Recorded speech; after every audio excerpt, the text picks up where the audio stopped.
Hey everybody, hope everything is going well for you so far this February.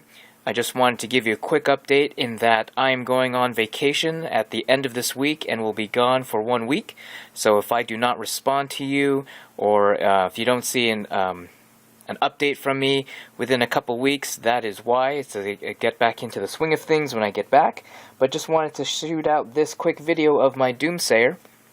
Most people are familiar with the Doomsayer, made from the ERTL Rapid Fire Shotgun, which is available on Amazon.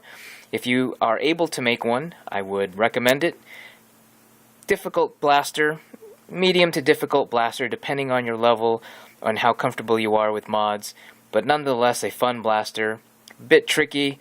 I know turrets can be a bit tricky for some people, as well as a spring combo in it. You need kind of a beefy combo and good arm strength to be able to pull this thing back. But overall, very fun. So right now we will start in on the shell cosmetics, and then we'll move into the internals, and then I'll give you a firing demo. Paint for this is just regular Krylon Fusion for plastics.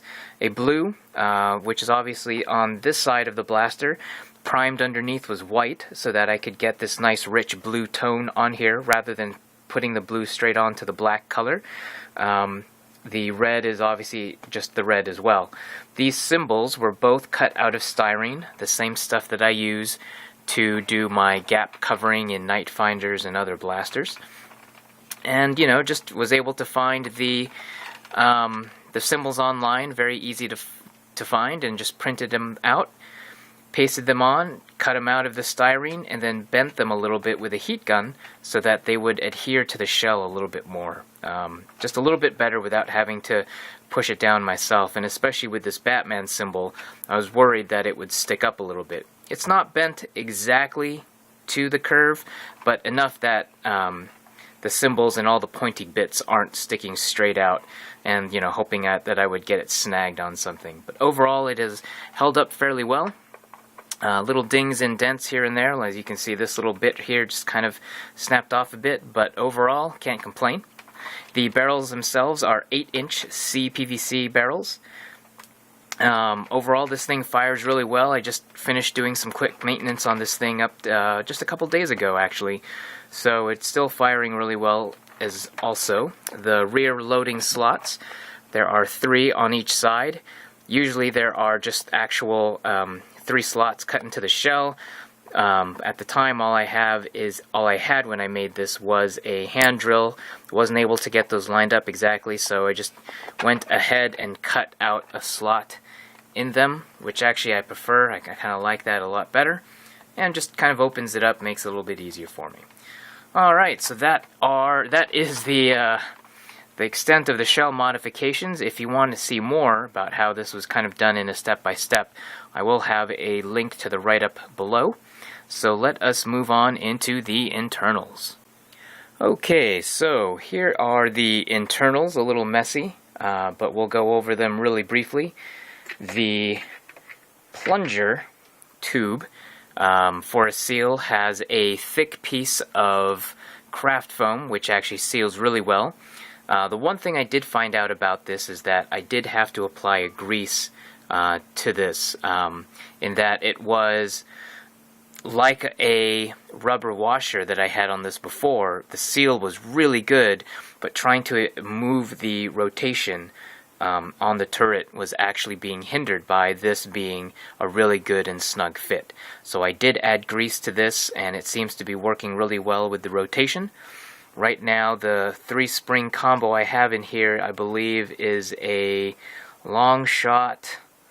Oh, I don't even know, but it's a long shot and 2 other beefy springs. And then the plunger head itself has, this is part of a Big Bad Bow arrow, and then an O-ring, which you can kind of see right there through all the grease, but that one O-ring gives me 100% seal. And then I tried some spacers here for the springs, which seem to work okay.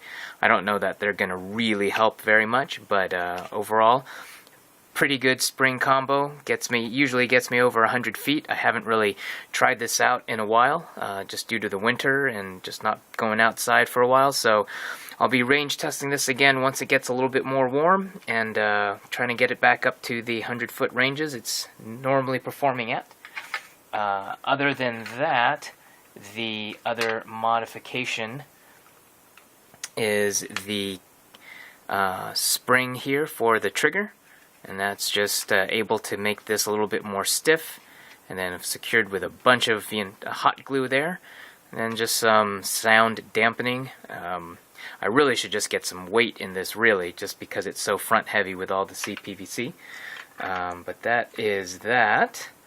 So let us move on to the turret. So the turret itself is built pretty basic. The barrels go in here. The inner ring of the yellow piece was cut down, and these were slotted in there. I used some electrical tape and glued. Underneath this the rotation mechanism is another length of CPVC, and I was able to find a second rotation mech, and this is actually used in conjunction with the real rotation mech in that it keeps it all nicely aligned together. One thing I do have here is a piece of styrene, and what this does, I found, was because my turret is so heavy, when it was sitting inside the shell, it would sag down just a little bit, that it wouldn't create a seal with the plunger tube. So what I had to do is I added that little piece there, and it actually locks everything into place, and the turret doesn't wiggle within the shell, and so it creates that good seal. It still rotates really well with these two. So far, can't complain. Obviously these holes were cut a little bit wider, and then the CPVC was coned out just a little bit so that I could rear load, and it was just a little bit of an easier fit there. So that is kind of the internals. It doesn't look like a lot.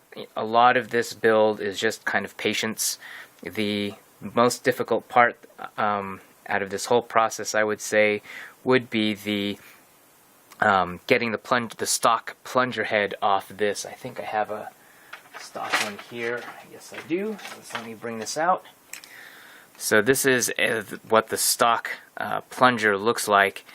And here, if you're able to see, this is one piece. Some of these, I was lucky on this one in that it's not really glued.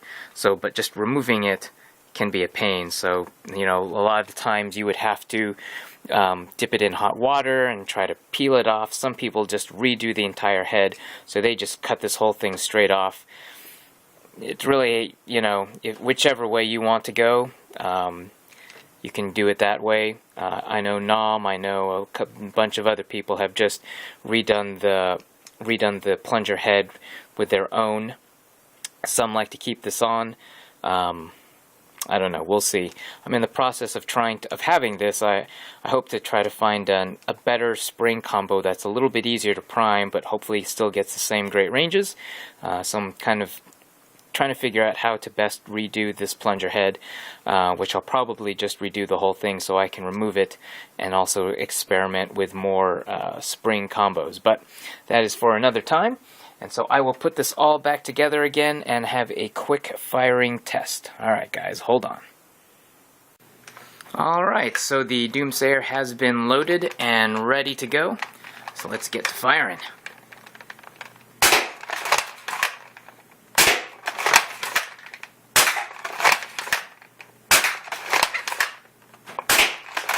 Probably help if I aim, huh?